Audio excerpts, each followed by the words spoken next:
तो आज हम बात करेंगे आईवी फ्लूइड के बारे में। तो आईवी फ्लूइड क्या होता है, जो हॉस्पिटल में आप मतलब देखते होंगे ना कि बोतल वगैरह चढ़ाया जाता है, उसके बारे में हम बात करेंगे।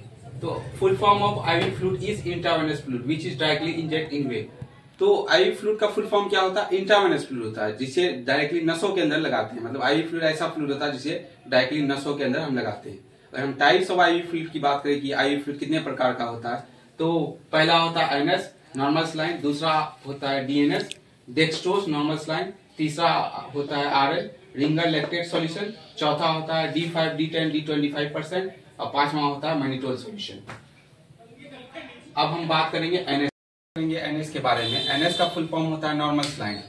तो इसका कंपोजिशन मतलब क्या पाया जाता है, तो कंपोजिशन इसमें 0.9% NaCl होता है, मतलब सोडियम क्लोराइड पाया जाता है। ठीक है, और हम इसके इस्तेमाल के बारे में बात करें कि एनएस का कहाँ पे इस्तेमाल करते हैं, तो सबसे पहले डिहाइड्रेशन मतलब पानी की कमी हो जाना। अगर बॉडी में पानी की कमी हो जाता है तब हम एनएस का इस्तेमाल करते हैं। उसके बाद वाउंड वॉशिंग मतलब घाव को धोने में, जो घाव वगैरह हो जाता है ना, वो सबको पोंछने वगैरह में इसका इस्तेमाल करते हैं। उसके बाद डाइल्यूशन ऑफ इंजेक्शन को डाइल्यूट करने में, आपने देखा होगा कि जो भी एंटीबायोटिक वगैरह होता है वो उसमें मतलब पाउडर टाइप का होता है, तो उसमें जो एनएस ही मिला के उसको डाइल्यूट करते हैं। ठीक है, उसके बाद मेंटेनेंस ऑफ वाटर बैलेंस, मतलब बॉडी में वाटर की कमी हो जाता है ना, उसमें भी हम एनएस का इस्तेमाल करते हैं। और सब चीज में भी इस्तेमाल करते हैं, मेनली इन चीजों में हम इसका इस्तेमाल करते हैं।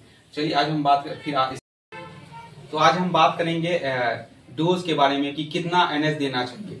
ठीक है, वैसे तो डोज पेशेंट के कंडीशन पे डिपेंड करता है और उसके कौन सा मतलब की बीमारी है उस पे डिपेंड करता है, लेकिन स्टैंडर्ड जो डोज है वो हम 2000 ml से 3000 ml 24 घंटे में दे सकते हैं। ये है स्टैंडर्ड डोज। ठीक है, और कंट्राइंडिकेशन की बात करें तो कब मरीज को नहीं देना चाहिए, किन मरीज को नहीं देना चाहिए? हाइपरटेंशन में, जो मरीज का हाई बीपी होता है ना, उसको ये मतलब कि एनएस का बोतल नहीं देना चाहिए। और दूसरा है कार्डियक आउटपुट, जिसको हार्ट वगैरह का बीमारी है उसको भी ये नहीं देना चाहिए। उसके बाद किडनी फेलियर, जिन मरीज का किडनी फेल है उसको भी ये एनएस बोतल नहीं देना चाहिए। तो आज हम बात करेंगे डीएनएस के बारे में। तो डीएनएस का जो फुल फॉर्म होता है वो होता है डेक्सट्रोज नॉर्मल सलाइन।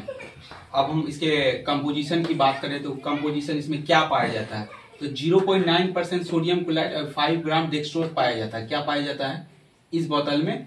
0.9% NaCl होता है और 5 ग्राम डेक्सट्रोज पाया जाता है। अगर यूजेस ऑफ डीएनएस की बात करें कि डीएनएस का कहाँ इस्तेमाल करते हैं, तो सबसे पहले डिहाइड्रेशन मतलब बॉडी में पानी की कमी हो जाती है उसमें इस्तेमाल करते हैं। और दूसरा है हाइपोग्लिसीमिया, मतलब जब शुगर की कमी हो जाती है, जब बॉडी में शुगर कम हो जाता है ना, तब हम डीएनएस चढ़ाते हैं। ठीक है, और टू ट्रीट इंसुलिन शॉक जब मतलब लगता है, इंसुलिन शॉक होता है तब हम इसको लगाते हैं। एक्सीडेंटल कंडीशन, जब एक्सीडेंट वगैरह होता है तब भी हम डीएनएस चढ़ाते हैं क्योंकि ग्लूकोज का लॉस हो जाता है। उसके बाद हम मतलब इस्तेमाल करते हैं डायरिया में, मतलब जिसको बच्चे को डस्ट लग जाता है ना, लूज मोशन वगैरह हो जाता है ना, तो उसमें हम इसका इस्तेमाल करते हैं डीएनएस का।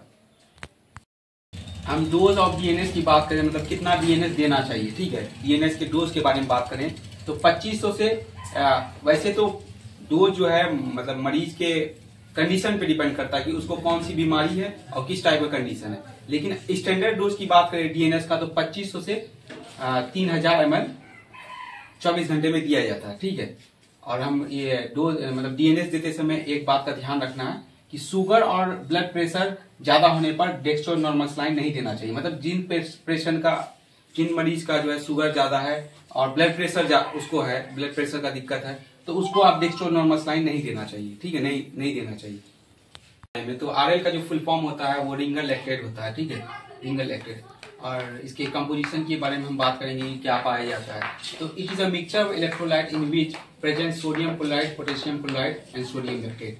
तो ये मतलब कि इलेक्ट्रोलाइट का घोल होता है। ठीक है, ये तब चढ़ाते हैं मरीज में जब मतलब मरीज में इलेक्ट्रोलाइट की कमी हो जाती है। ठीक है, जिसमें ये मतलब घोल है जिसमें कि सोडियम क्लोराइड, पोटेशियम क्लोराइड और सोडियम लैक्टेट पाया जाता है। अगर हम डोज ऑफ आरएल की बात करें तो आप जानते हैं कि dose of RL depend on patient condition and disease, मतलब कि मरीज का किस टाइप से कंडीशन है और कौन सा बीमारी है उस पर डिपेंड करता है। स्टैंडर्ड डोज की अगर हम बात करें तो 500 से 1000 ml 24 घंटे में दिया जाता है।